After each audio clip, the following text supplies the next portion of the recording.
Sometimes it really feels like hope has left us with no option, and sometimes we get so caught up in what we think life should be. Very lost in love. Our hearts become slowly feeling so much pain, and we can't see past the stormy weather. But it'll get better, 'cause we are stronger than any obstacle. Oh, yeah, we are braver than what we've been taught. Strong, yes we are. Powerful, yes we are. We can make it through every single day. Every single day. Fearless we are. We are great, yes we are. We can make it through every single day. Strong, yes we are. Powerful, yes we are. We can make it through every single day. Fearless we are. We are great, yes we are. We can make it through every single thing. Sometimes it doesn't feel like there's a light at the end of the tunnel, and I know that we get confused when things are not under our control, and although we can't see into the future, and we've got blinds, and it hurts when things don't go our way. But we can say that we are stronger than any obstacle. Whoa. Yeah, we are braver than what we've been taught. Strong, yes we are. Powerful, yes we are. We can make it through every single thing. Fearless we are. We are great, yes we are. We can make it through every single thing. Strong, yes we are. Powerful, yes we are. We can make it through every single day. Fearless we are. We are great, yes we are. We can make it through every single thing. Strong, yes we are. Powerful, yes we are. We can make it through every single thing. Fearless we are. We are great, yes we are. We can make it through every little thing. This message was brought to you by Not Nice Records.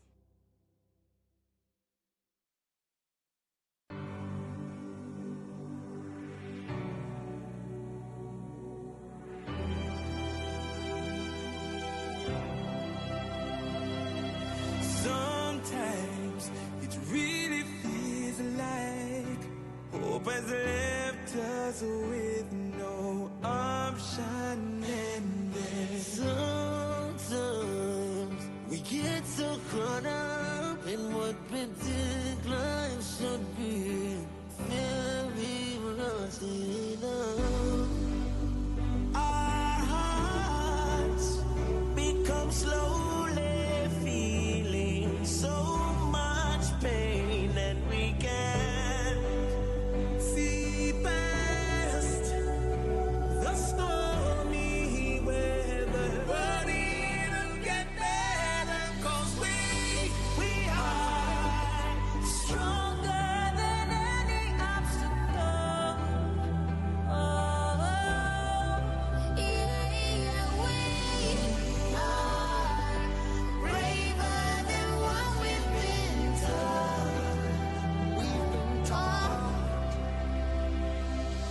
Strong, yes we are. Powerful, yes we are. We can make it through every single day. Every single day. Fearless we are. We are great, yes we are. We can make it through every single day. Strong, yes we are. Powerful, yes we are. We can make it through every single day. Fearless we are. We are great, yes we are. We can make it through every single thing. Sometimes it doesn't feel like there's a light at the end of the tunnel, and I know That we get confused when things are not under control and although we can't see into the future and we've got blinds and it hurts When things don't go our way, but we can say that we are stronger than any obstacle.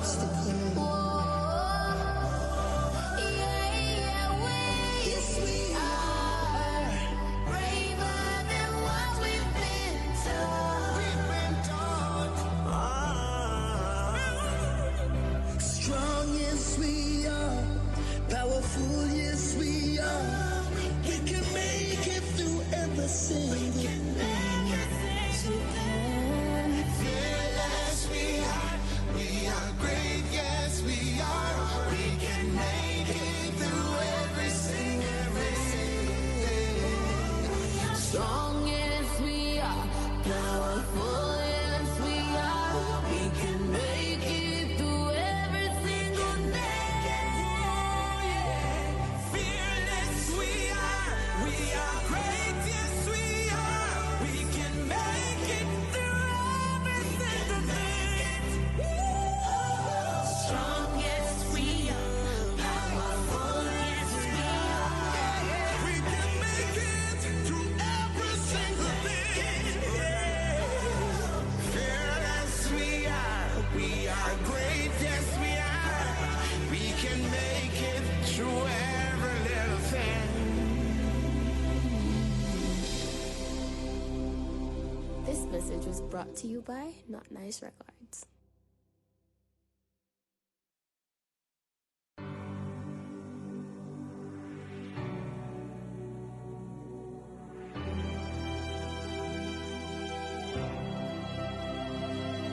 Sometimes it really feels like hope has left us with no option, and there's Sometimes we get so caught up in what particular should be.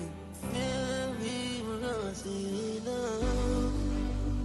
Our hearts become slowly feeling so much pain that we can't see past the stormy weather. But it'll get better 'cause we are stronger than any obstacle.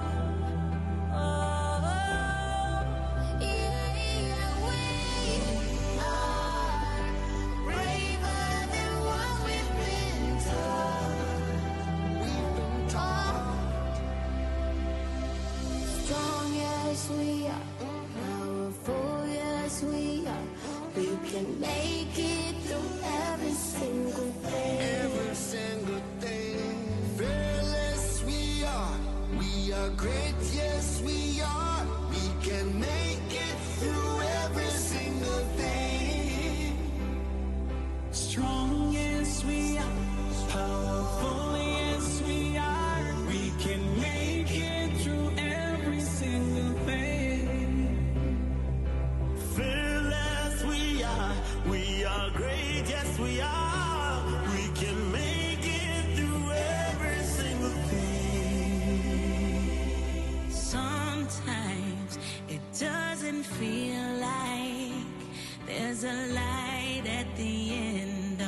tunnel, and I know that we get confused when things are not under our control, and although we can't see into the future, and we've got blinds, and it hurts When things don't go our way, but we can say that we are stronger than any obstacle.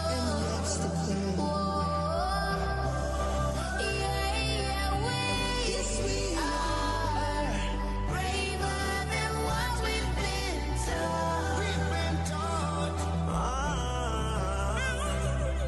Strong, yes we are. Powerful, yes we are. We can make it through every single fearless we are. We are great, yes we are. We can make it through every single thing. Strong, yes we are. Powerful, yes we are. We can make it through every single day. Fearless we are great, yes we are. We can make it through every single thing. strong, yes we are. Powerful, yes we are. We can make it through every single thing. Fearless we are great, yes we are. We can make it through every little thing. This message was brought to you by Not Nice Records.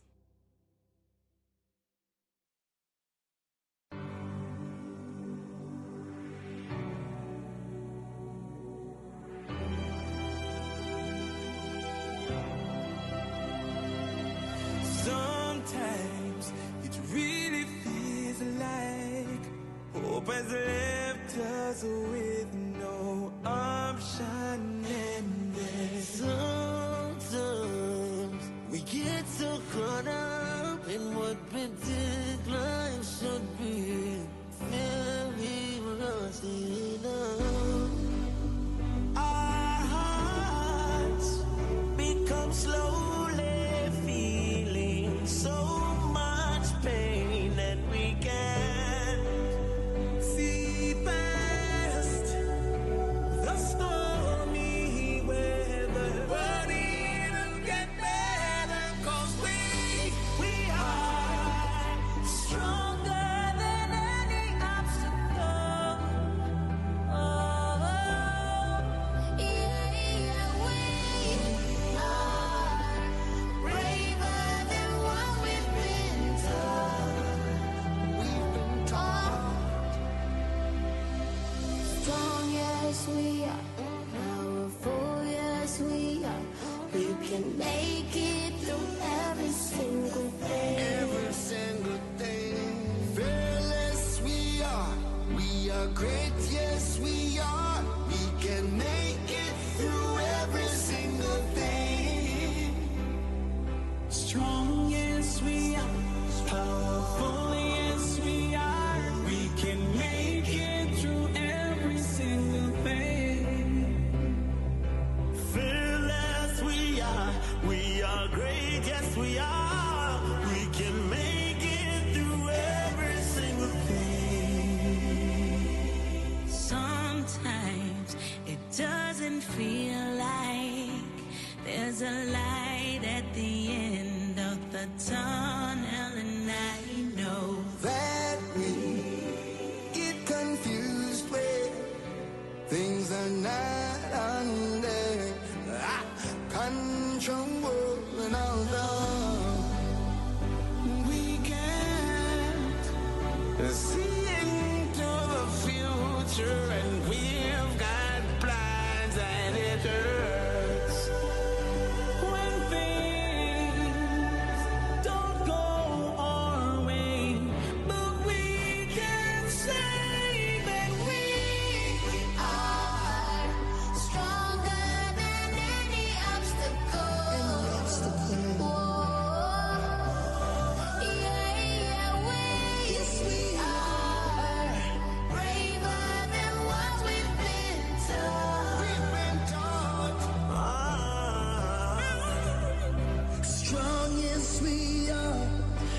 Powerful, yes we are.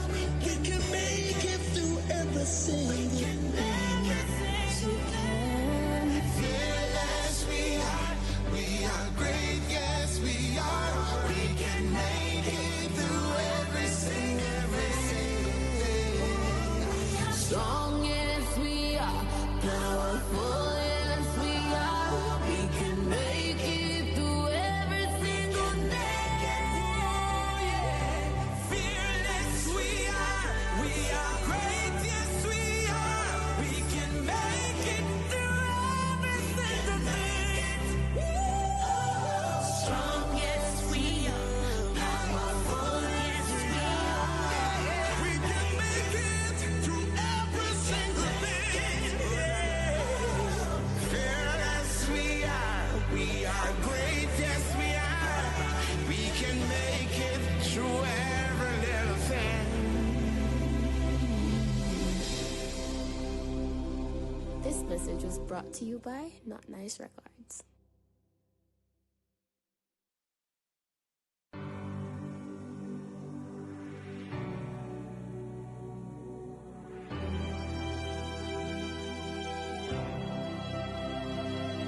Sometimes it really feels like hope has left us with no option, and then Sometimes we get so caught up in what particular should be.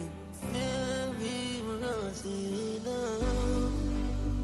our hearts become slowly feeling so much pain that we can't see past the stormy weather. But it'll get better, 'cause we are Stronger than any obstacle. Oh, yeah, yeah, we are braver than what we've been told. We've been taught. Strong, yes we are. Powerful, yes we are. We can make it through every single day. Every single thing. Fearless we are. We are great, yes we are. We can make it through every single thing. Strong, yes, we are. Powerful, yes, we are. We can make it through every single thing.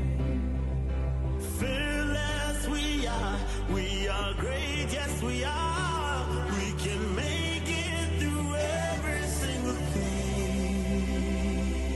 Sometimes it doesn't feel like there's a light at the end of the tunnel, and I know That we get confused when things are not under control and although we can't see into the future, and we've got plans and it hurts When things don't go our way, but we can say that we are stronger than any obstacle. Yeah, yeah, we are braver than what we've been told. we've been taught. Strong, yes we are. Powerful, yes we are. We can make it through every single thing. Fearless we are. We are great, yes we are. We can make it through every single thing. Strong, yes we are. Powerful, yes we are. We can make it through every single day. fearless. We are great, Good evening, everyone. For members of the media who are joining us, this is your 30-second countdown to begin.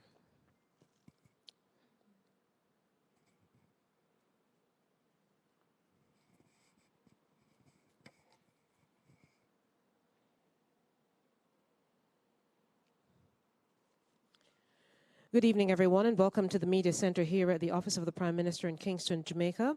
Prime Minister, the Most Honorable Andrew Holness, had just completed the meeting of the executive arm, the Cabinet, and will now update the nation on matters pertaining to the COVID-19 pandemic and related areas. Present with us this evening are the ministers of the Minister of Health and Wellness, Dr. the Honorable Christopher Tufton, the Honorable Desmond McKenzie, the Minister of Local Government and Community Development, and the Honorable Edmund Bartlett, the Minister of Tourism.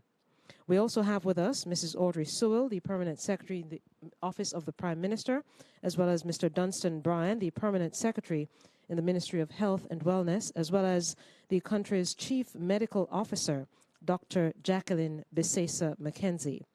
I now hand over to the Prime Minister. Mr. Prime Minister. Thank you, Naomi. Good evening, ladies and gentlemen. Let me apologize for our late start. Always the case when we decide to have a press conference just after Cabinet. The deliberations at Cabinet are usually very extensive, and obviously some ministers want to ensure that their position is always the strong position, and we have to balance, and that leads to even more conversation and deliberations. But I think at the end of the day, we come down with the right decisions. So please forgive the late start, but let me get right into it. We normally start off with our graph, which should be appearing on your screen anytime now.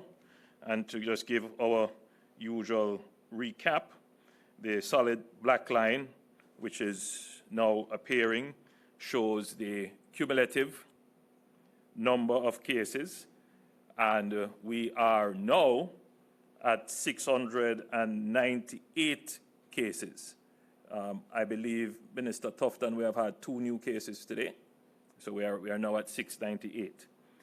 The dotted black line displays the number of cases without the workplace cluster. And we always put that there to just remind us just what one incident could do, that if there is any departure from the protocols, how it could have an impact on our numbers. Unfortunately, since our first case, we have had 10 deaths as depicted by the red line. The green line that you are now seeing shows that we have had 553 persons who have recovered from COVID-19. The final line in this graph, which is the blue line, shows the number of active cases. That is the number of persons who still have the virus. Our recovery rate is now somewhere in the region of 79.2%. The most important number that we now need to focus on is the number of persons hospitalized. As of yesterday, we have had 13 persons hospitalized, including suspected positive cases of COVID-19. We also have 13 persons isolated in government facilities and 100 isolated at home, 42 quarantined in government facilities, and 3,581 quarantined at home. Now, the second graph, which should be appearing on your screen in a couple seconds, would show the effect of controlled re-entry. That is the new numbers that we have brought in. The dashed purple line, which should be coming up anytime now, shows the number of cases excluding the positive cases from persons arriving under the controlled reentry program. So in other words, if we didn't have the controlled reentry program starting from somewhere around the 1st of June, that would be our numbers, 535 thereabout. But of course, that is not an option for us. We must bring home our Jamaicans. That is just for illustrative purposes to see that if there were no re-entry, that our curve would be essentially flat, which would mean that we have essentially brought under control the spread of the virus locally. With the controlled re-entry program, you could see that we are now at 698 cases. In effect, we have added approximately 162 positives to our numbers as imported cases. Now, since June 1, we have added 82 new cases, which amounts to a positive rate of about 0.7%. So since June 1, when we established the accelerated control re-entry and then the controlled entry program on the 15th of June, 82 persons have been tested positive from the numbers that have come in, and that translates to approximately 0.7% in terms of a positive rate, and that is well below what we had projected.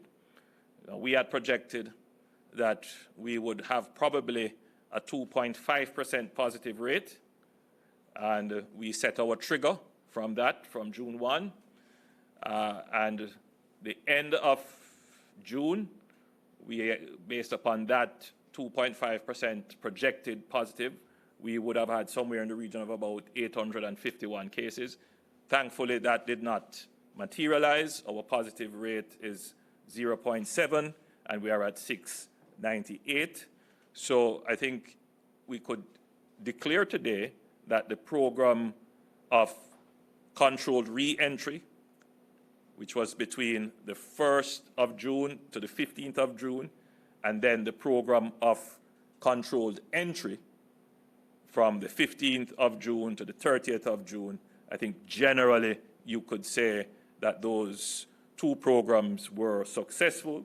We managed to bring in our Jamaicans safely, and we managed to bring in visitors and residents safely between the month of June.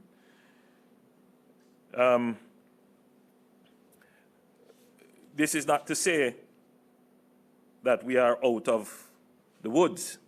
This is not to say that we can now become complacent. And as I observe, I am seeing where there is a sense of complacency setting in, where people somehow are of the view that the pandemic is over. That is not the case, and I want to take this opportunity to again appeal to our Jamaicans to remember, observe the measures, wear your mask, do your hand sanitizing, do your social distancing, and just be very careful about your personal health and your own interactions. The pandemic is not over, as you would see in countries that are close to us, that their numbers are rising significantly. And it is, aside from the good management that we have given to the pandemic, but a lot has to do with your own personal responsibility and your faithfulness and consistency in observing the measures. And that has ensured that we have kept our numbers here low. But that comes at a very high cost. And now we are at the point where we will have to reconfigure and rethink how we continue to apply our public health measures in terms of managing the pandemic. So let me turn now to some of the measures that are in place and how they are being reconfigured. So most of the measures that are in place would have come to an end on the 30th of June. So we have to give notice of what the new measures are to get people prepared. So as we seek to look at the new measures that will obtain as of July 1, 2020, we emphasize that we will continue to take a risk-based management approach, which is, as I've said, is evidence-based, measured, and proportionate. The objective continues to be the need to reduce the exposure risk of the population to COVID-19 while increasing the capacity of the public health system to respond to cases within the population so as to reduce the risk of spread of the virus. Now, curfews. The day to next day, night to early morning curfews will continue in place, starting now at 11 p.m. on the night of June 30th, 2020, to 5 a.m. July 1, 2020, day to day, until 5 a.m. on the morning of July 31st, 2020. So essentially what that means is that we have increased your movement hours, reduced the curfew hours by 1 hour. So instead of 10 p.m., the curfew starts at 11 p.m., and this will be for the entire month of July. Licensed public passenger transport, whether or not they're state or privately operated, are allowed 1 hour after the end of curfew. So as of Wednesday night, July 1, that will now be between 11 p.m. and 12 midnight until the 31st of July 2020, and they will be allowed to travel home from their last passenger drop-off, and they would have 1 hour before the beginning of curfews. That would be between 4 a.m. and 5 a.m. until July 31st, 2020, to travel to their first passenger pickup. Of course, no passenger must be transported in their vehicles during the additional 1 hour periods allowed for transport operators to travel to and from their homes. In terms of gatherings, gatherings are not to exceed 20 persons, and this will apply up to July 14th, 2020. And we do, whenever we do the measures in 2-week stretches, that is to give us time to observe as to whether or not we can go for the long term with these measures. So we are increasing from 10 to 20. And gatherings, I think, have been one of the gathering rule has been a very important rule in the management of the pandemic. And we are at the stage now where we believe that we can increase the gathering numbers. However, we must at this point emphasize that for any gathering at all, you must practice your social distancing. That is the minimum 6 feet apart, and always wear your masks. Do your hand sanitizing. Do your own surveillance. Look for people who are coughing and sneezing and stay away from them. And if you are ill, stay home. In terms of the operating hours of markets and vending in public arcades and public transportation centers, these will now be as follows. Mondays to Saturdays, 6 a.m. to 7 p.m. You will recall that they were Mondays to Saturdays, 6 a.m. to 6 p.m. We have now added an additional hour. Markets will remain closed on Sundays. This is usually the period of time that the various municipal authorities do their sanitization program and cleanup. Now, the creative sector and entertainment, we have heard the appeals from the entertainment industry.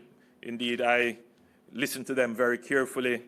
I have seen some proposals come across my desk. I've listened to the interviews on radio, and I do know a few people in entertainment who constantly send me messages and who don't miss a beat to appeal. And of course, you will know that my constituency is the heartbeat of Kingston. Minister Bartlett will say Jamaica is the heartbeat of the world. We have a very vibrant hip strip in the constituency, so I get the appeals on a regular basis. Yes, we will be at our next COVID management meeting, which would be Friday of this week. We will now give some focus to looking at the protocols and some of the proposals and suggestions. This is not an invitation to inundate. We wouldn't be able to, examine all the proposals, but we will be looking now seriously at the industry to see how we can see to its reopening in a safe way for everyone. It will take some time. I'm not here telling you that next week or the week after, but at least we will start the process.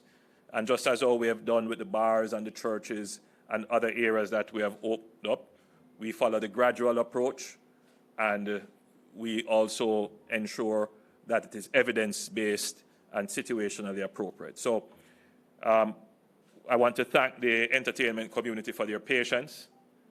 Yes, I have seen some of the flyers saying no entertainment.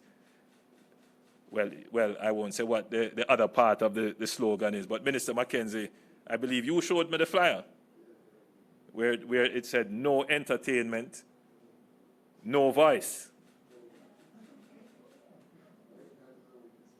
Yes, well, we pay close attention to the entertainment industry and our friends in the entertainment industry. We want to get you back up and running, but we want to do it safely. So we'll start the examination of that on Friday. I'm almost certain that the Economic Recovery Task Force would have spent some time looking at some of the protocols as well. So significant work would have been done in some areas of entertainment. So we'll put all of that together, and we should now be in a position within the month of July to see how best we can reopen some of the entertainment venues.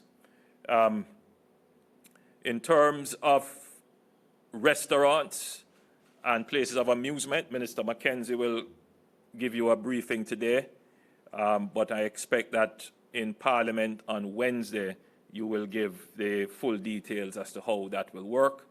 Now, I must say that, Minister Mackenzie has done an exceptional job in managing the bars and other areas of reopening, including the beaches. But recently I saw some pictures of the beaches in Jamaica. I thought they were the beaches in Miami, and I had to look closer to realize that it was a beach in Jamaica. I know that the psychology of the lockdown has created a huge depression even for some, that some people are just so fatigued and frustrated, and going to the beach, going to the rivers, that's a great outlet, and we understand that, we acknowledge that. We want you to be able to have some relief, some distraction, but we also want you to be safe. And there are notions going around that you can't get ill or contract the virus when you are in the sea water or you are at the beach. But you can contract it if you are buying from a vendor, if you're all close together, if you're undertaking sport activities where we are all close together. So, we make the appeal, and Minister Mackenzie, I'm certain, will make the appeal again, that if you are going to the beach and you see a crowd there, don't go. If you're going to the beach as a household unit, stay together. People who operate the beaches We have asked that they don't put out any chairs or stalls for selling. The report from Minister Mackenzie is that that is not being observed. So we will have to take some action in this regard, and Minister Mackenzie will say a little bit more about that. In terms of zoos and parks, the opening hours are now 10 a.m. to 4 p.m. for zoos, and for parks, including theme parks, this would be 6 a.m. to 8 p.m. Note that water parks and attractions remain closed. Now, daycare and nurseries. This is a big issue. We spent some time last week discussing them. The Ministry of Health, the Ministry of Local Government, the Ministry of Education, and we are expecting that by our next press conference, we should be able to have some protocols as to how we would treat with the reopening of daycare nurseries. Very important as people go back to work. Measures related to the wearing of masks, infirmaries, the correctional officers, and so on will be extended to July 31st, 2020. And now I want to give you an update on the controlled re-entry of Jamaicans. The latest number from the Jam COVID site and the Visit Jamaica site, this would be, we have processed now approximately 31,000 applications for Jamaicans and visitors who want to come to Jamaica. 23,000 are residents, meaning Jamaicans who are coming back home, and non-Jamaicans who live in Jamaica. And 8,000 are non-residents, visitors, tourists. Approximately 14,600 persons have arrived in Jamaica since we have put in the controlled re-entry program. 9,300 are residents, meaning Jamaicans who live here and non-Jamaicans who reside here. And 5,300 are non-residents, meaning tourists, Jamaicans who are visiting, and non-Jamaicans who are Jamaicans who come here to visit. Now, an additional 15,000 persons have been approved to travel. 12,400 are residents, meaning Jamaicans and non-Jamaicans who reside here, and 2,600 are non-residents. So in that number would be some tourists who would be coming, or most of that number would be tourists. Now, during June, we had an average of 5 flights and about 410 passengers arriving per day. For July, our projections are, well, these are not projections. These are what we expect by virtue of the flight schedules that we are now seeing. We're going to be expecting an average of 22 flights and 1,680 passengers per day. Now, I want you to understand the call on resources that this will mean. You would also recognize that there are many Jamaicans who have been overseas now since we closed the borders to incoming passengers, and that would be somewhere in late March. It is unthinkable that we should do anything to prevent their return home. And what you're seeing here is the buildup of Jamaicans who have wanted to come home, and now they are exercising their right so to do through the protocols that we have established.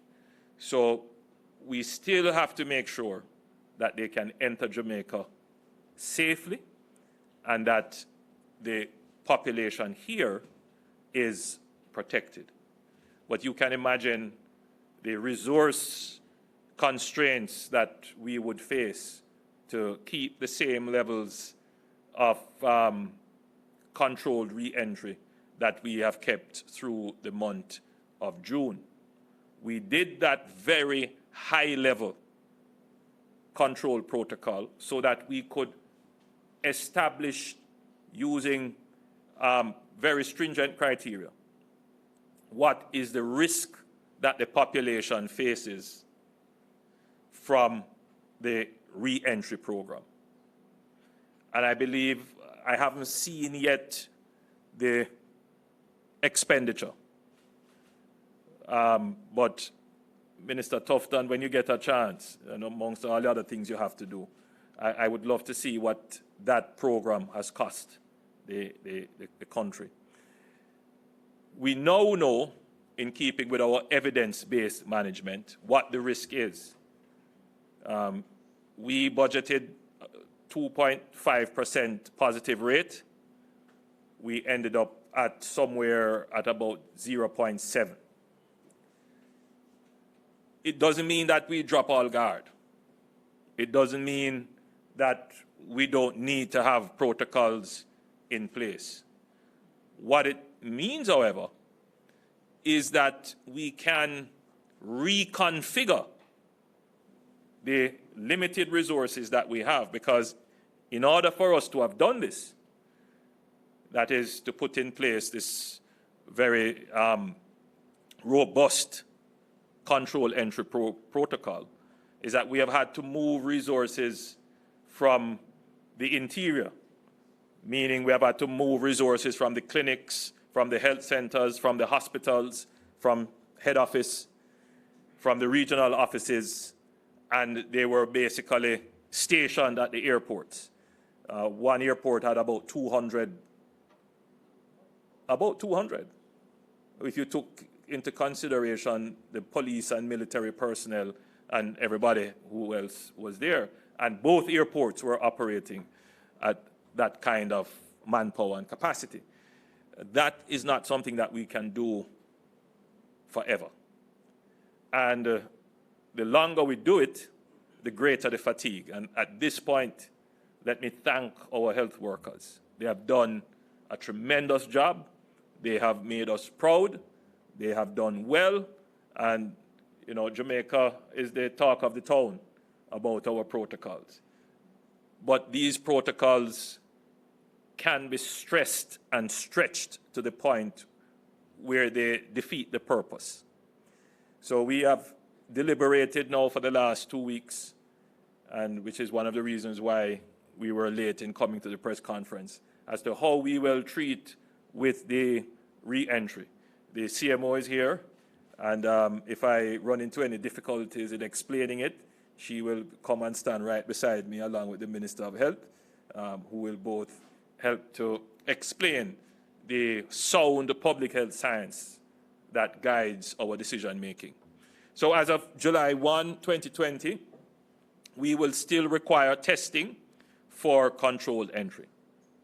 However, since the commencement of controlled re-entry on June 1, we now have the benefit of testing for over a month, and we now know the positive rate, 0.7%. Therefore, we can now reconfigure the protocols surrounding controlled entry into Jamaica at our airports. This will allow us to more efficiently utilize our limited resources for testing and surveillance, both for ports and intra-island at our health centers and other health facilities. So all arriving passengers would still be subject to a health screening and risk assessment on arrival at the port of entry. Visitors to Jamaica from areas declared as high risk at this time by the Ministry of Health and Wellness, so areas such as Florida, New York, Arizona, and Texas, those are considered now high risk. So persons registering to visit Jamaica on the Visit Jamaica website, coming from these areas, as of July 1, will be required to upload a valid PCR test, which must be no more than 7 days old from the expected date of their arrival. Now, approval for travel to Jamaica on the Visit Jamaica website will be subject to the upload of this valid PCR test. As of July 10, persons visiting Jamaica, that is a non-resident visiting Jamaica from the declared high-risk areas, will be required to present their PCR test. So let me just walk that through a little bit. So yes, we are requiring pre-testing. But the requirement for pre-testing will, as we have said, be risk-based. We're looking at the areas where the numbers in the originating destination, or rather the area they're originating from, where those numbers are high. And those areas, we would, as of July 1, require persons who are visiting Jamaica. That is, they have to go on the Visit Jamaica website. That site will now require the visitor to upload a valid PCR test. That test will be used to determine approval for entry into Jamaica. And we have put it in that language, but obviously, if you upload a test that is negative, that doesn't mean you will be automatically approved. We still look at other things, but it is highly likely you'll be approved. But certainly, if you upload a test that is positive, then we would not approve you. And it is very important that that be said. If you know that you are positive, we urge you, reconsider your travel. Reconsider going out into the public, taking, transportation and going on the aircraft. If you know you have been exposed and you are in high-risk areas, then don't seek to travel at this time. So, yes, we will require pre-testing, and the condition would be that when you arrive and you present your pre-test, it should be no older than 7 days from the time you have tested. And we will be requiring persons to present their test from the 10th of July. So that's enough time for people who are seeking to travel to make arrangements to have their test. Right. Now, Jamaican residents and visitors staying outside of the resilient corridor. So these are people who are coming into Jamaica. They are Jamaicans or non-Jamaicans, but who probably live here or who have family here, and they are staying outside of the corridor. They will be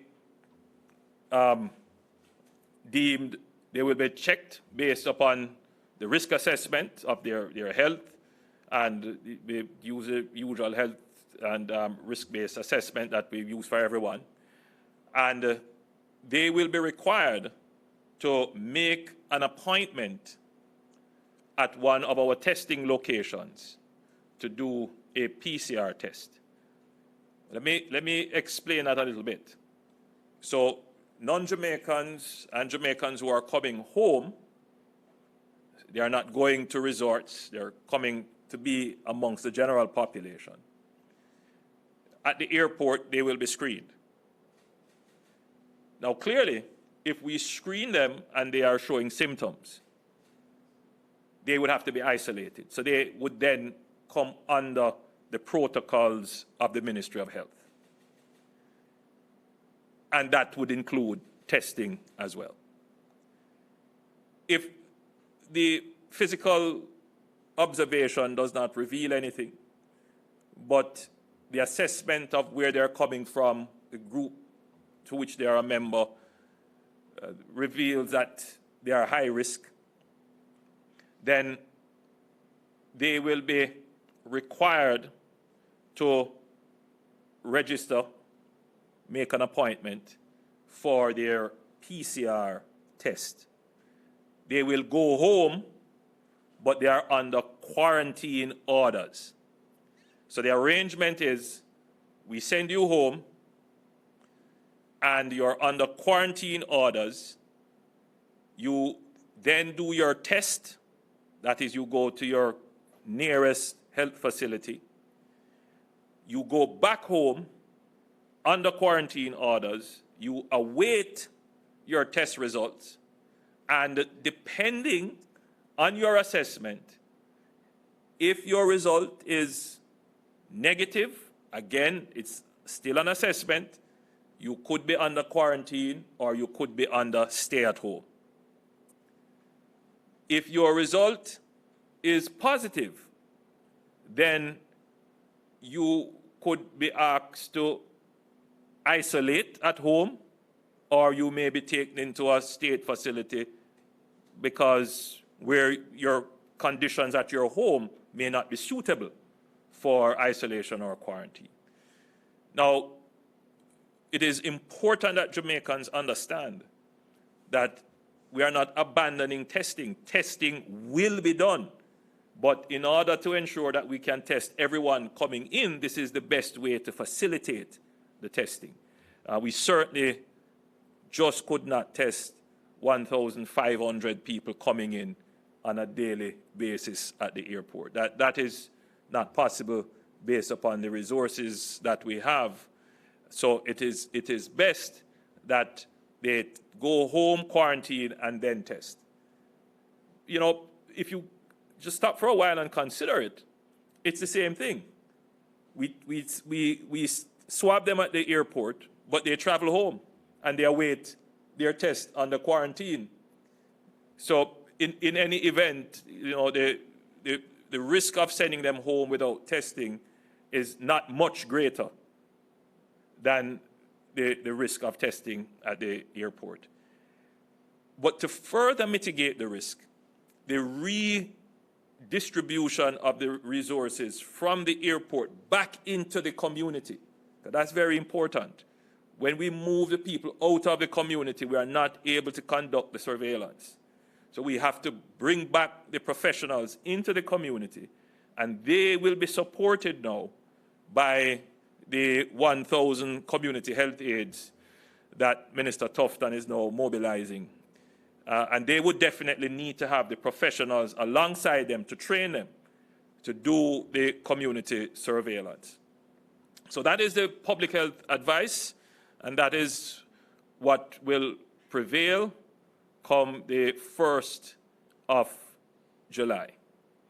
I think based upon the evidence we have of the risk, based upon very detailed examination of the options we have, based upon our budget and the resources that we have, based upon the risk of fatigue and breakdown of the Ministry of Health staff, which they have been pushing so hard during this pandemic, I believe that this is the best option. Of course, I am well aware that we will have many critics and many persons who will have other ideas. We are always willing to hear what else could work.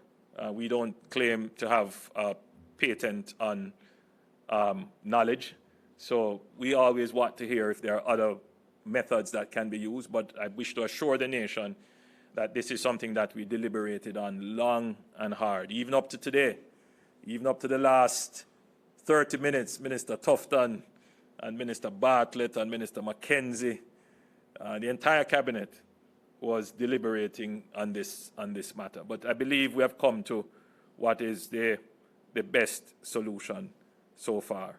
Of course, tourists who are coming into the island, again, they have to be tested before they can come into the island.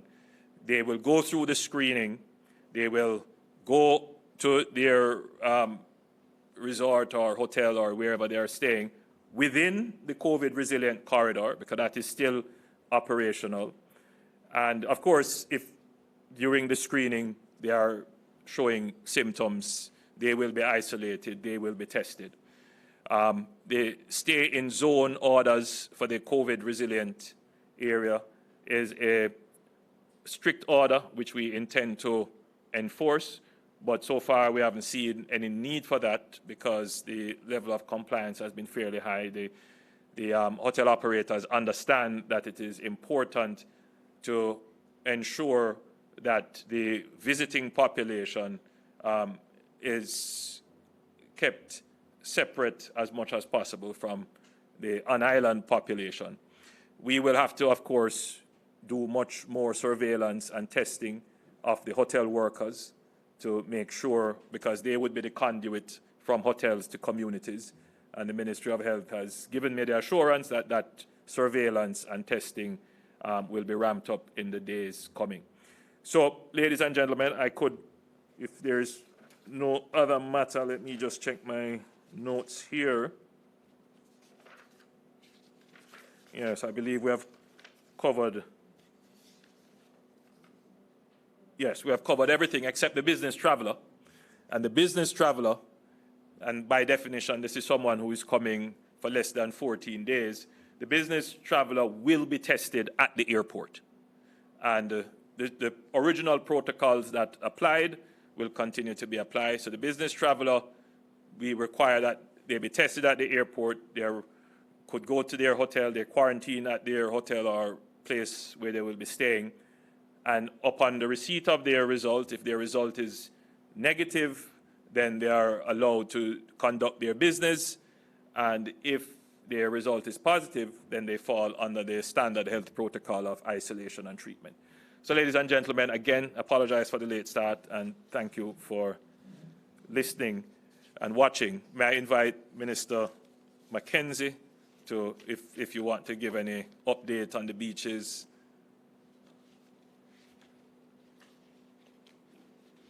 And then I'll ask Minister Bartlett to just give a brief overview as to what has happened with tourism, and then the Minister of Health to give his update.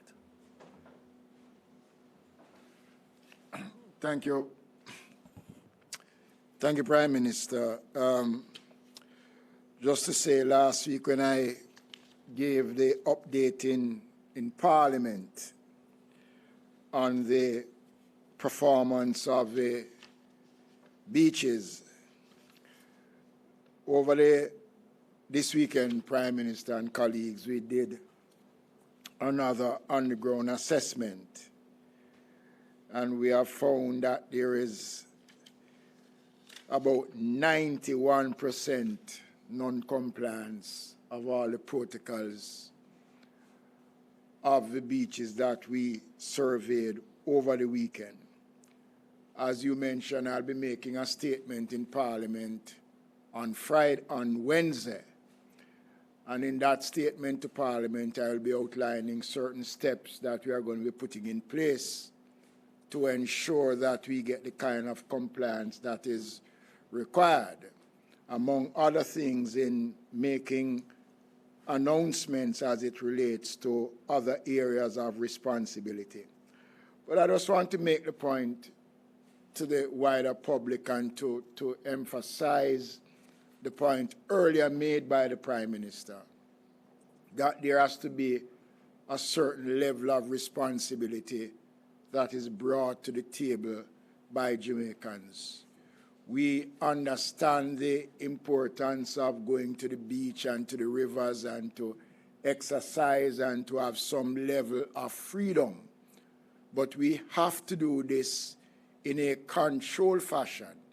And what we are seeing is a level of indiscipline that has creeped into the use of these facilities. And I want to commend those operators who have made the efforts to ensure that a lot of the protocols that have been outlined have been put in place. So again, I want to use tonight to make a final appeal so that on Wednesday, when I address the matter fulsome in the Parliament, I will be in a better mood, Prime Minister, to advise of the steps that will be taken.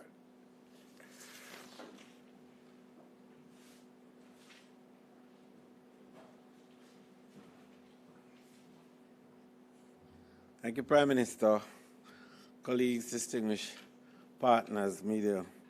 The tourism partners all have, I think, responded well to the challenge of the phase opening. And I'm very pleased to advise that Jamaica's approach has been noticed by the world. And the comments that we've been getting from across the globe have been very flattering, and indeed it is indicating that when all our partners come together and when we are committed to a task, and when we apply our collective will and our collective intelligence, we can make a difference. Are we perfect? No. Are there areas that we have to deal with? Yes. And these areas we are going to deal with, the team that we have established, Prime Minister, continues to work. Up to this morning, the COVID recovery team met, including the opposition spokesman on tourism, Dr. McNeil, who is a member of the team. And he's fully au fait with all that we have been doing and saying. And he makes his points, and we take them into account, and we deal with them, and we make sure that there is a general understanding as to the way forward in managing this phased opening of tourism. Prime Minister indicated just a little over 5,000 visitors and Jamaican nationals who are living overseas came to our shores during this first 2 weeks. We've brought back somewhere in the region of 15,000 workers, and we look forward to going to step 2, as indicated by the PM, and the JTB will be working with our partners so that they understand the way in which we are managing this whole process, and most important, the algorithms that are guiding the management that are clear and that people can follow and understand why we do what we do. So I want to say thanks again to Ministry of Health and the teams who have worked so hard with us. The protocols are being observed, and we want to strengthen now. And just, Prime Minister, I want to announce that we've today, this morning, put together a new COVID Resilience Corridor Management Team that will be led by John Biles and Andrew Spencer. And that team will be responsible for tightening up the arrangements within the corridor so that we could not only fulfill the obligations that our protocols are requiring, but also to ensure that the order that establishes the corridor can be understood by everybody and complied with by all.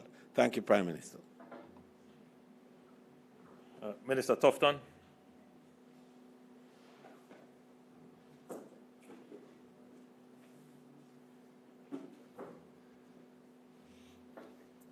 Thank you very much, Prime Minister, colleagues, ladies and gentlemen.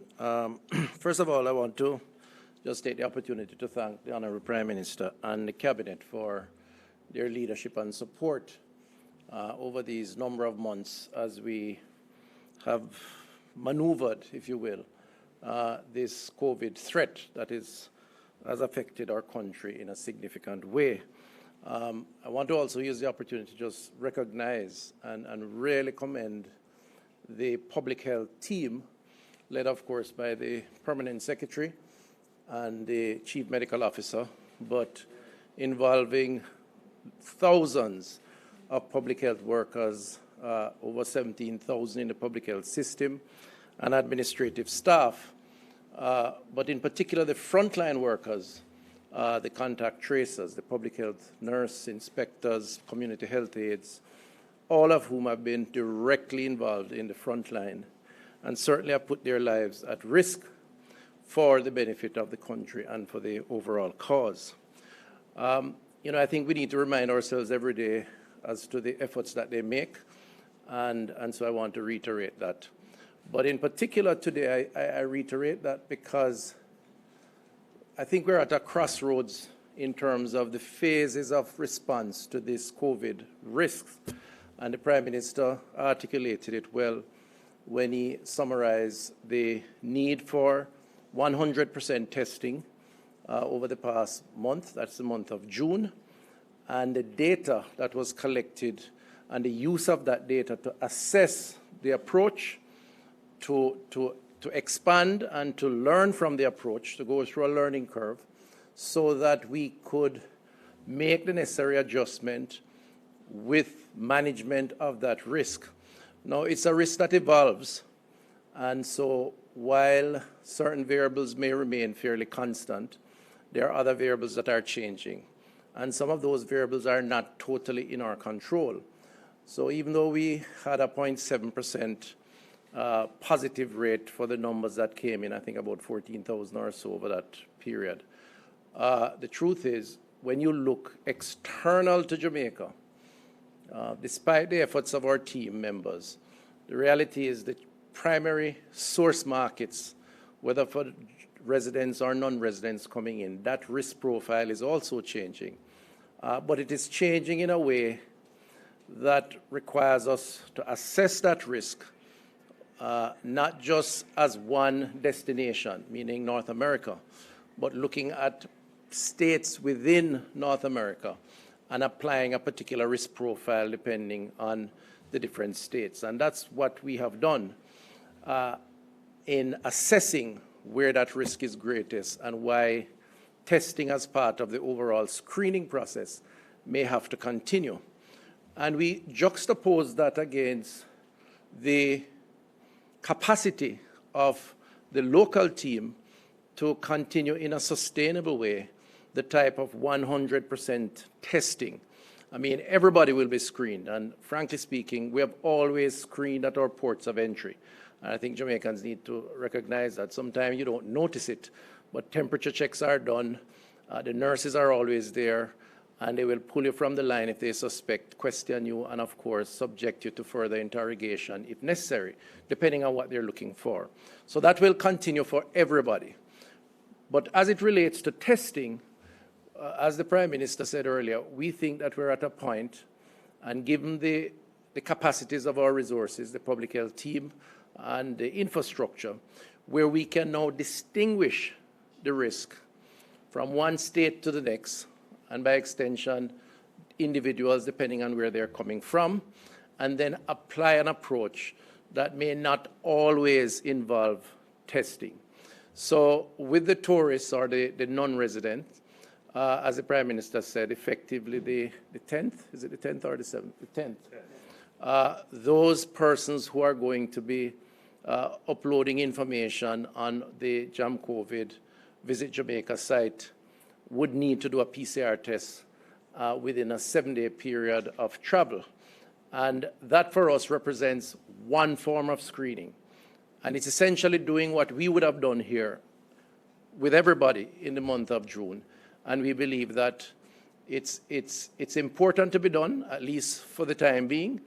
And what it does, it frees up some of the resources that we have here to do the type of community-based surveillance as we had to do over the past week in Norwood, St. James, or in West Kingston. It's the same persons who have to do some of that work. So for us, that's important. And at the same time, I want to just reiterate that not all non-residents will come from a country that is high risk. And the risk profile, we use the determination based on rates of infection, but also we're guided by the WHO, the World Health Organization, and PAHO to conclude on those countries that are high risk or states that are high risk. Where that risk is deemed not to be as great, then testing would not be necessary in those cases based on the designation of the risk. And the health authorities will make that determination. And I just want to say to those who may be concerned that we, in public health, as is the case with the government, will not take any decision that is going to jeopardize or unnecessarily put the country at risk. I think we have done well so far, and hopefully that credibility that we have is intact, and we will maintain and be as transparent as possible with that approach. Similarly with Jamaicans, it is about the high-risk groups. They will be sent home, having been screened initially, would be assigned to go and do their testing at a location that will be designated. But, as I understand it, based on the decision we have taken, the testing is a function of the risk, even though the 2-week period stay at home would be maintained. And what we would require of them, and I'm closing now, is that all Jamaicans and non-Jamaicans who come into the country, if they have symptoms, and this is very important because over the past week, we have had cases with persons with symptoms who have not reported those symptoms.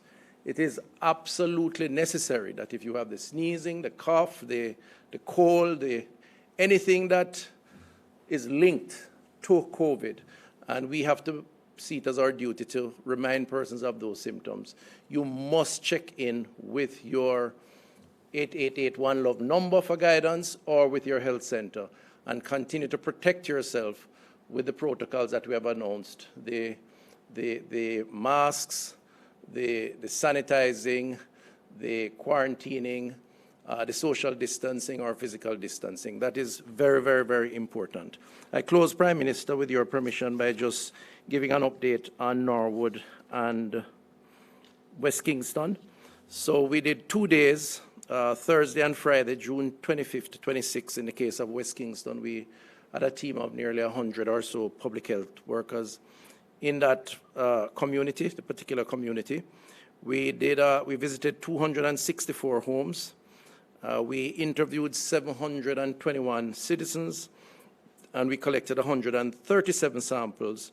We had 4 positive cases in the first instance, and we discovered 1 additional positive case.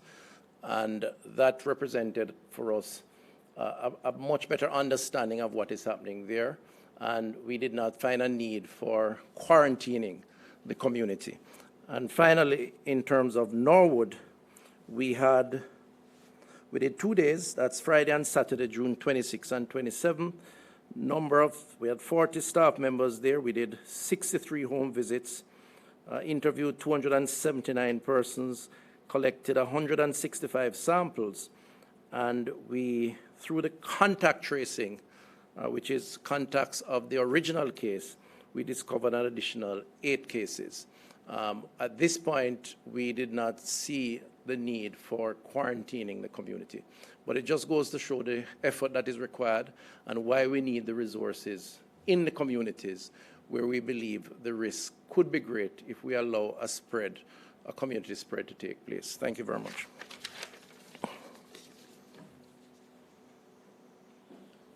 Thank you, Ministers, for your presentation.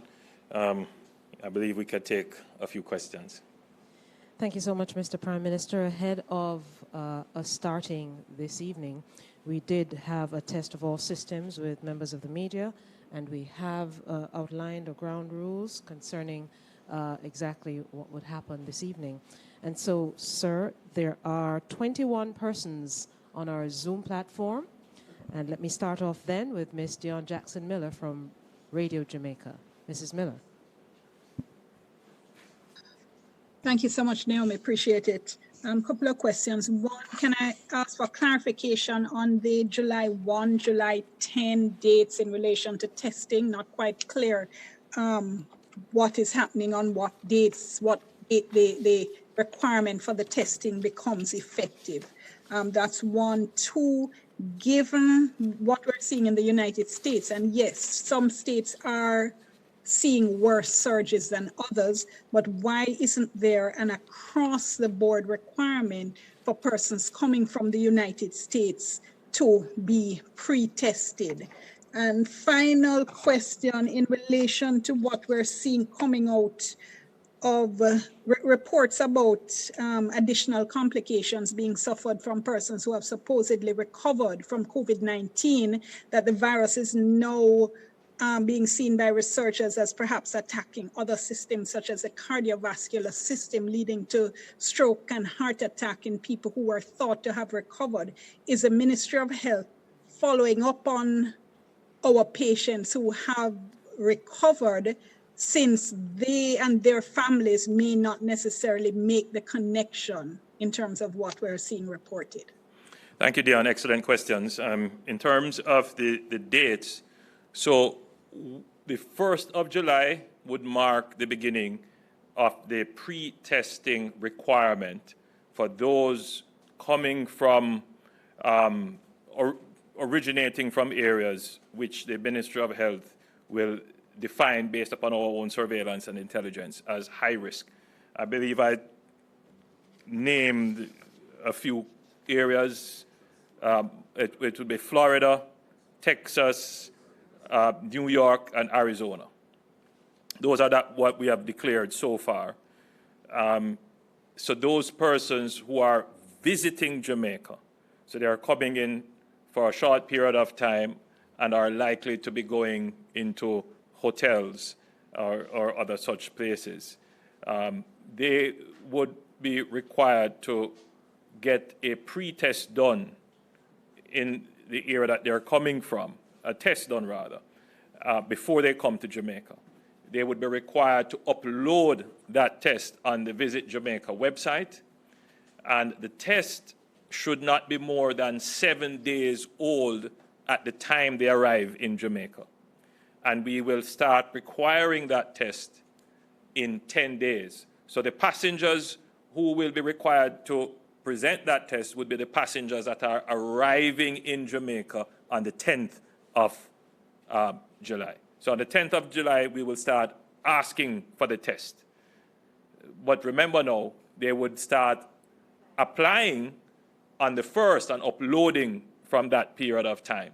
And therefore, their approval coming into Jamaica through the Visit Jamaica website will be dependent on whether or not they have actually uploaded that pre-test. So between the 1st and the 10th, you could consider that to be a notice period. The other question, I think the CMO would be the best person. That's a clinical question.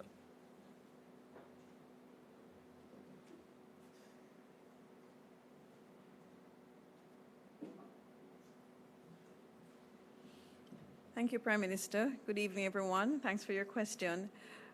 In terms of the cases that have been reported, we have noted over time that there have been case reports of persons that are developing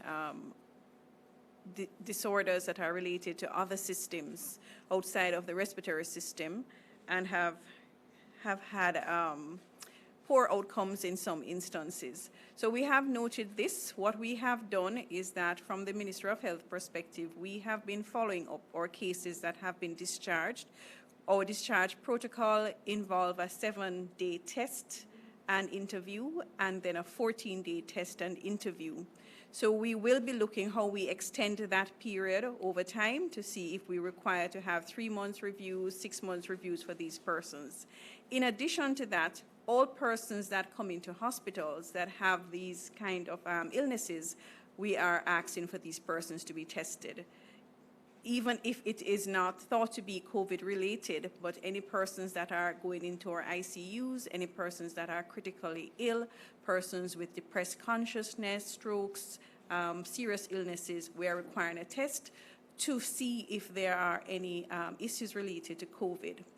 As we develop the capacity to do antibody testing at the National Public Health Lab, we would also be accompanying that PCR test with an antibody test as well. Thanks.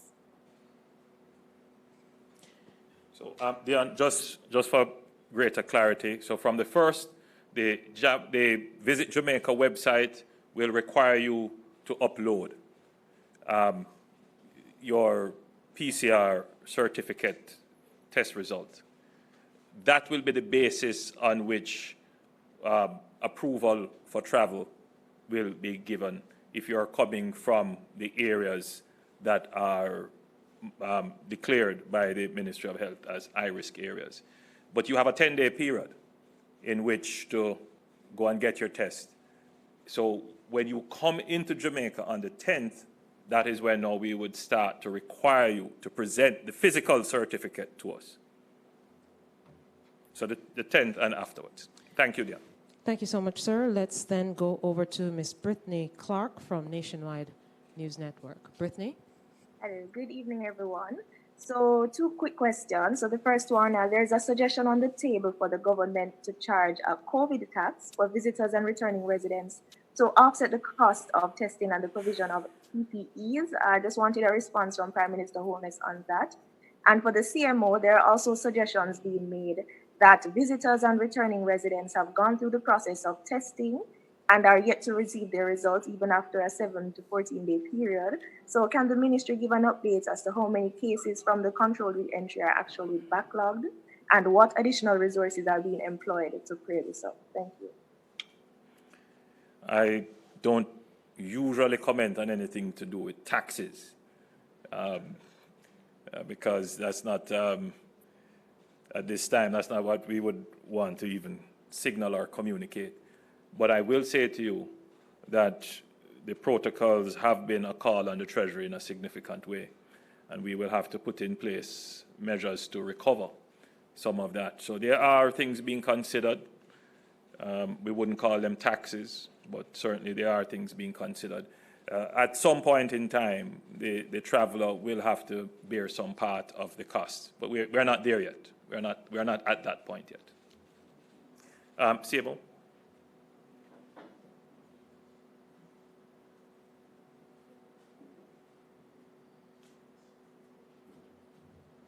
Hi, good evening, Brittany. So at this time, we are having some challenges in terms of our turnaround time. Okay, this is in one due to the large volume of tests that we do have to process. In addition to that, we are experiencing some challenges in terms of supplies for one of our machines, which would have been where we would have had the largest numbers of tests being done. Now, to mitigate this, what we have been doing is that we have recruited other machines to be testing. So we were previously using one PCR machine at the National Influenza Center. We are now using 3 or 4 machines there. However, that system is a slower system, so the turnaround time is a little bit longer. In addition to that, we have also recruited 2 PCR machines at the National Public Health Lab that we are using to do testing. But this is the same system as the ones at the university, so it's a bit slower. But in short order, we do expect to get our supplies for our Cobus machine, which is the machine that really puts out the bulk of tests. It is important to note that there is a global demand for supplies. And so we've done a large amount of testing over the last couple of weeks, and so therefore this has put a little bit of stress on the supply chain. However, we are working to overcome this problem, and we are recruiting all the other resources to get this over. Thank you, CMO. Sir, I see 2 other questions on our Zoom call. We'll go to them shortly. But from our social media persons, there are some persons who would like some clarification. Let me just say that they're thanking you for extending the gathering and the curfew orders, but they also want to know 3 questions I'm going to take from them. 1, can you explain really why attractions and water parks are not open, but we have rafting going on? The other one I just quickly throw out to you. If I have a relative who's died overseas and I want to return the body to Jamaica, what's the protocol there? And finally, for persons who want to leave Jamaica to go to work or do business travel for a few days and back, the protocol for that.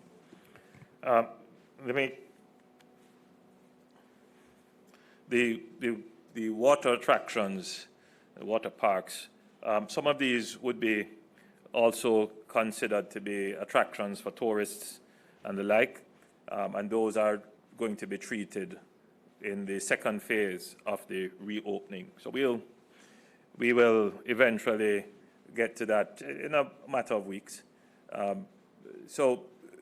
But in any event, the water parks would be, defined areas, smaller areas than, let's say, a river or a beach, and so the ability for social distancing, if crowds were to descend on them, would be much harder. But as you can see with the beaches, they're all still a risk. In terms of someone wanting to return home a body of a loved one who had passed, the normal protocols that would obtain the undertaker in the United States would make contact with an undertaker here, get the necessary approval from the Ministry of Health, and the Ministry of Health will upload the protocol on their website. Yeah, but the normal protocols would. And remind me of the third question. The third one was if someone wants to leave to go on business travel from Jamaica. So what we have not yet factored in is that there are a number of many Jamaicans are leaving the island to take care of business overseas and return. They must go through the Jam COVID website. They must get their approval, and when they come back, they will be under the same protocols. They will be screened at the airport. They will be required to quarantine at home. They will be registered for a test. They will go and do their test. They will quarantine until their results are available, and then they will be under stay at home for the rest of the time. So they must apply through Jam COVID even before The only way you're leaving going Jamaica. to be allowed to re-enter is through just registering. So we know who has traveled to where, who has been exposed. And, you know, the beauty of it is, if you look at what Minister Tufton has just told us about Norwood, I had said Flanker, which was an error, Norwood, and then West Kingston, we were able to track because we know the people, we have their addresses, we interviewed them thoroughly, and that meant that we were able to quickly go in. Under the previous circumstances where we couldn't track, we were appealing to people, let us know if you came in on this flight, or let us know your address. But now we have a very good system in place. We are able to track, we are able to conduct the surveillance, we can do the contact tracing, and we can put a protection around the communities that may be impacted. All right, thank you, sir. Let's go to our other two questions then. 18 degrees north, you're recognized for your questions. Good evening.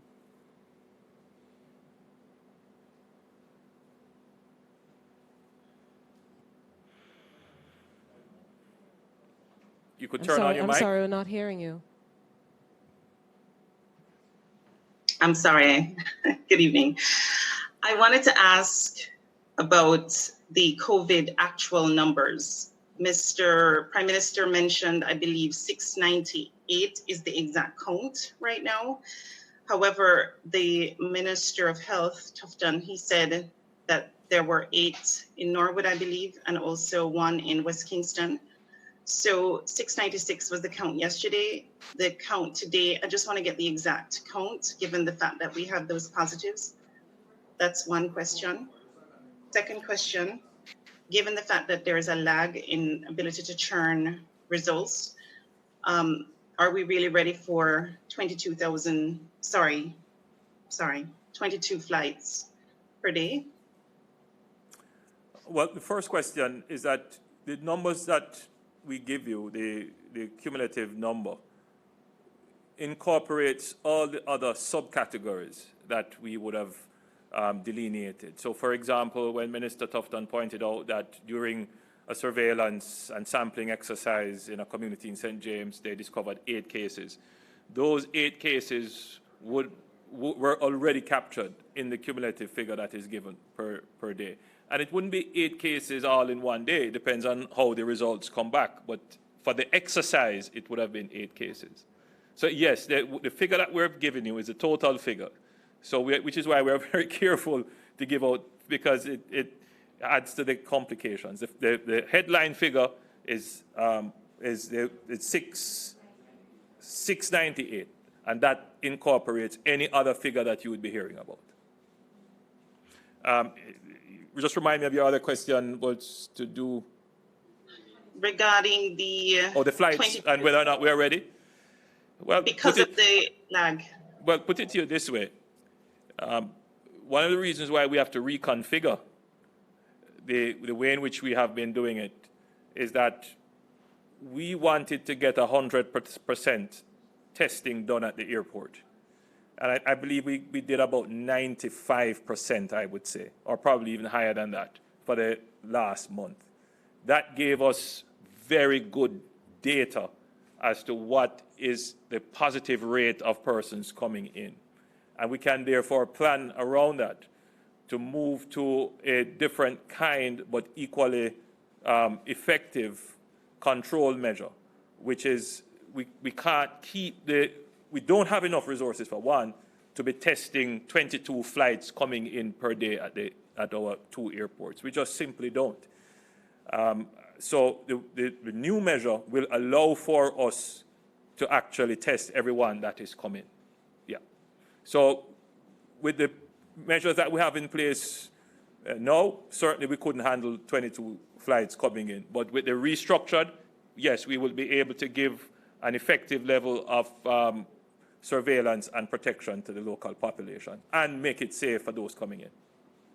Thank you, sir. Ms. Janet Silvera, a woman of many hats. Today she is asking questions from the Gleaner newspaper. Janet? I'm sorry, could you unmute your mic? Unmute your mic, Janet. Okay, fine. Thank you very much. My question is I have two questions. One in relation to how the cities or the states rather were selected. For instance, Arizona does not have as many cases as Georgia.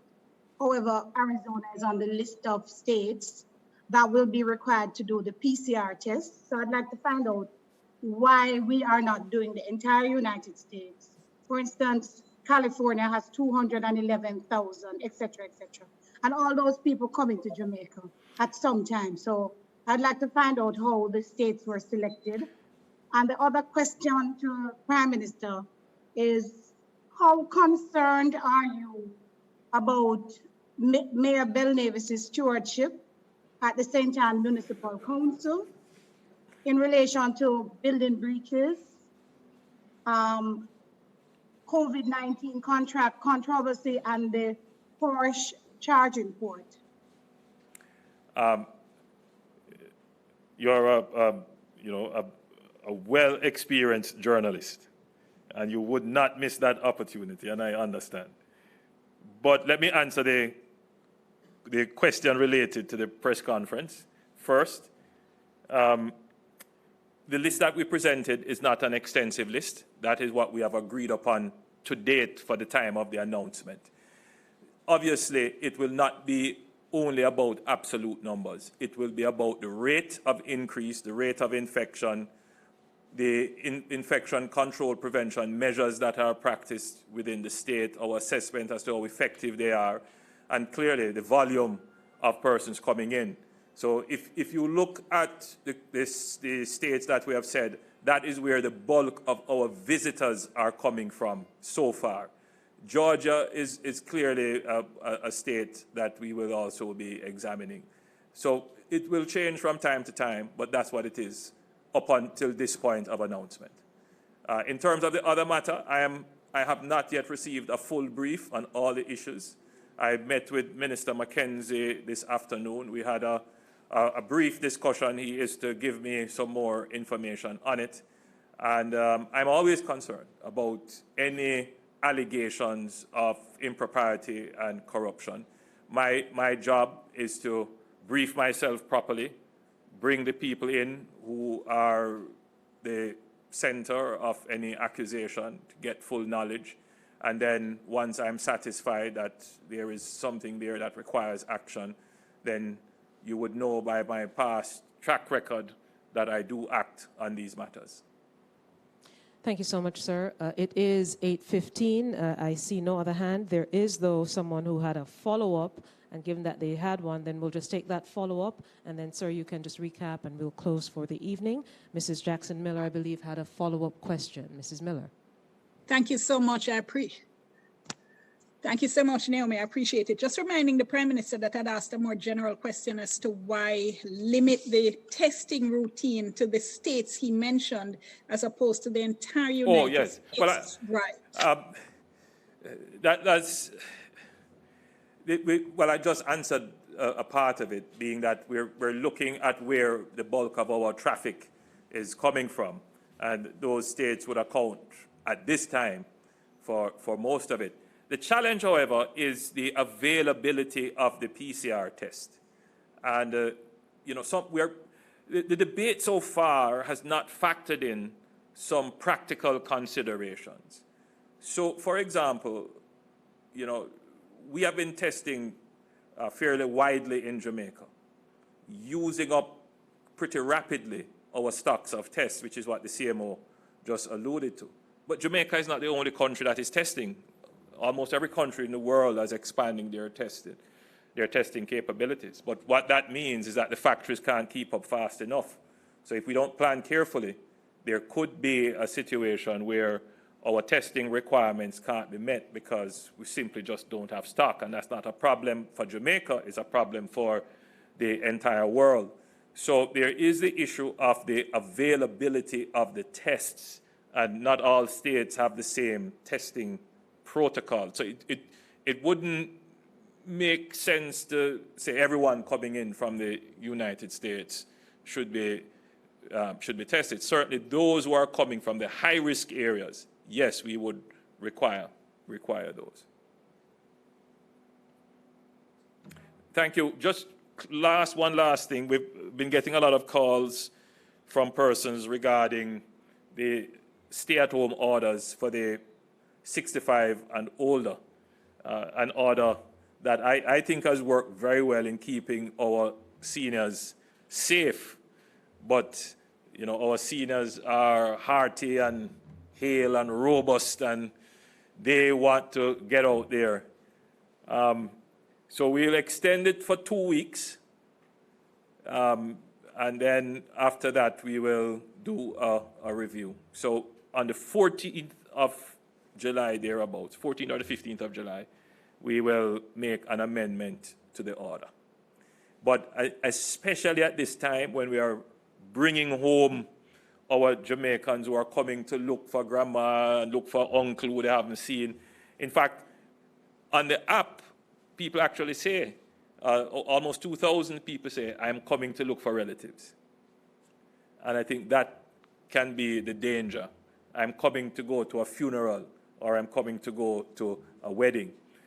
Remember, that is how the first case, the first spread started. Someone coming from overseas to look for family members, attend a funeral, and before you know it, we had our first outbreak in the Bull Bay community. So, ladies and gentlemen, thank you for being with us this evening, and I hope that the information has been useful. Thank you so much, Mr. Prime Minister, and thank you to ladies and gentlemen of the media, and of course, those joining us from home and abroad on social media, and of course, in the regular media space. We urge you once again to wear your masks, practice social distance, and stay safe until next time. Good night.